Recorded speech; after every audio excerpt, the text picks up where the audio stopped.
Nashville Police Department, being the size it is fortunate enough to have a lot of specialized units. And one of those, for example, is our hostage negotiation team.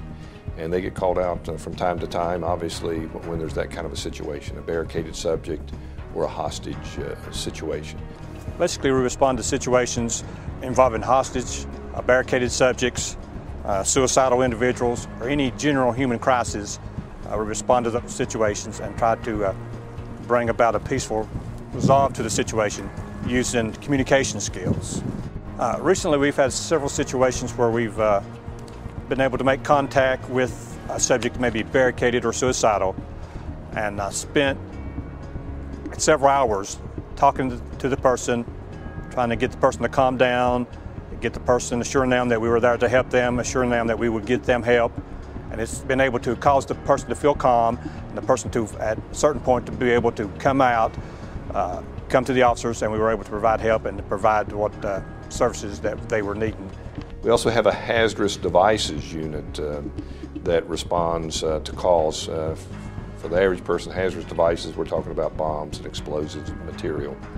And those individuals are highly trained through the federal government in terms of how to handle potential explosives, and we have a lot of equipment. We have the actual robot that can go in and disrupt a device, and associated with that, we also have a dog, a specialized dog, trained to detect and smell explosives and respond to that and alert the handler that there may be an explosive device there. The robot itself, it's made by Remote Tech. It's a company out of Oak Ridge, Tennessee.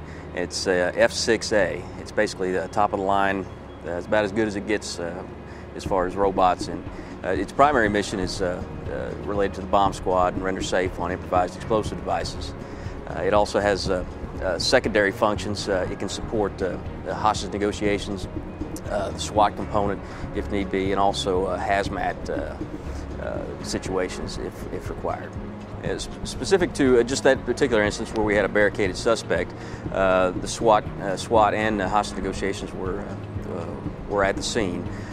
What the robot does basically is allows us to interact with the individual and actually approach for intelligence or surveillance requirements without having to expose the individual officers to potential line of fire. You can introduce gas or CS if need be. Again, you can carry on a conversation with the individual through the microphone. You can make entry, even explosive or otherwise, with the robot. And again, all of that allows us to do it without requiring the use of individual officers and putting them in harm's way.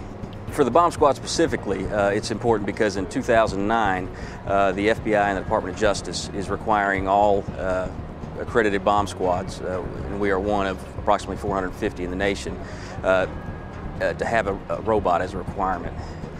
We have mutual aid agreements with practically every county in the region, and we've, in our 9 years of existence as a bomb squad, we've probably been to every county municipality in the region, reference improvised devices. And we'll use this robot, again, on a number of occasions. Anytime we don't have to go down range on a device and we can send the robot, all the better for us. We have also our K9 team, which is, we have 5 K9 officers. Now those particular dogs are trained differently than the dog that detects explosives. They're multi-trained. They have the capability of tracking. So if we have a lost child or we're tracking a suspect from a crime, they can do that. They're also trained to detect illegal drugs and respond to illegal drugs if they're in and around on a search. And they're also obviously trained to protect the handler in serious cases. So if we have someone who has secreted themselves in a building and will not come out, they're in there hiding, say on a burglary or they've broken into the building, we can send the dog in. Obviously we announce and ask that person to come out voluntarily, but instead of sending officers in and risking their lives, we can send the K9 in. And again, that's officer safety. Cliff's part of the K9 unit. We have 5 dogs. They're all Belgian Malinois, and we use them to support the patrol division. With patrol division, we use those for narcotics enforcement. We do building searches, we do criminal apprehensions, and high-risk warrant searches with the dogs. We also do article searches for evidence or items. We find lost children, adults, Alzheimer's patients, along with criminals. So they're pretty diverse.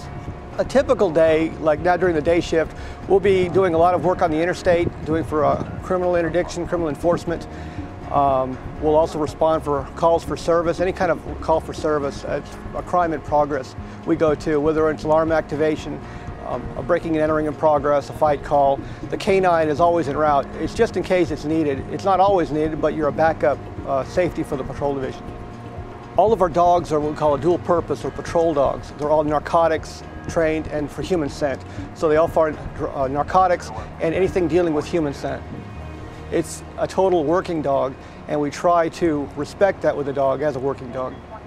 I think when a department gets fairly large, you have to have specialized assignments because we're more likely to have incidents where we're going to need them on a more frequent basis. So it's worth purchasing equipment, it's worth the specialized training and having the skills available. And we are the largest municipality in western North Carolina.